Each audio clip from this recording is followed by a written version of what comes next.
ఈ రోజు చంద్రబాబు గారు వాళ్ళు మనస్సాక్షిగా చెప్తున్నారు, మహేంద్ర గారు గుండె మీద చేసుకొని మనం నమ్ముకున్న భగవంతుడి మీద ఒట్టు పెట్టుకుని చెప్తాం. ఈ రోజు చంద్రబాబు నాయుడు గారు విమర్శించే నాయకులు కూడా భగవంతుడి పాదాల సాక్షిగా ప్రమాణం చేసి చంద్రబాబు నాయుడు గారు చెడ్డాడని చెప్పానండి.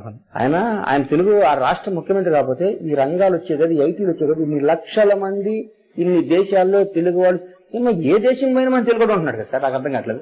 జర్మనీ ఇవ్వండి, ఆస్ట్రేలియా ఇవ్వండి, ఇట్లా ఇవ్వండి, ఎక్కడ ఇవ్వండి, స్విట్జర్లాండ్ వెళ్ళండి, న్యూజిలాండ్ వెళ్ళండి, అమెరికా అంటే వదిలేండి, ఏ ఊర్లో వీధికి అమెరికన్స్ కంటే మనవాళ్ళు ఎక్కువ ఉన్నారని డౌట్ వస్తుంది ఒక్కోసారి. ఒక మామూలు పల్లెటూరులో అతి సామాన్యమైన కుటుంబంలో పుట్టి చాలా మంది విచిత్రంగా అంటుంటారు, నాకు రామారావు గారు అల్లుడు కాకపోతే చంద్రబాబు ఏం సార్ అంటాడు. రామారావు గారికి 4 కూతురు ఉన్నారని మర్చిపోబాకండి, 4 కూతురు 4 భర్తలు వచ్చారన్న సంగతి మర్చిపోవద్దు అనే వాళ్ళందరికీ చెప్తున్నా.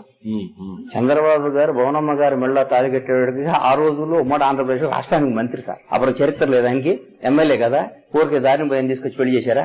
ఊరికి అడుగుతున్నా, మిమ్మల్ని అడుగుతున్నా, నాకు తెలియదులే. 75 ఏళ్ళు వయసు ఒక మనిషి 40 ఏళ్ల కుర్రాళ్ళలాగా టిక్ టాక్ టిక్ టాక్ హీరోలో నడుస్తున్నాడు సార్ ఈ రోజు కూడా.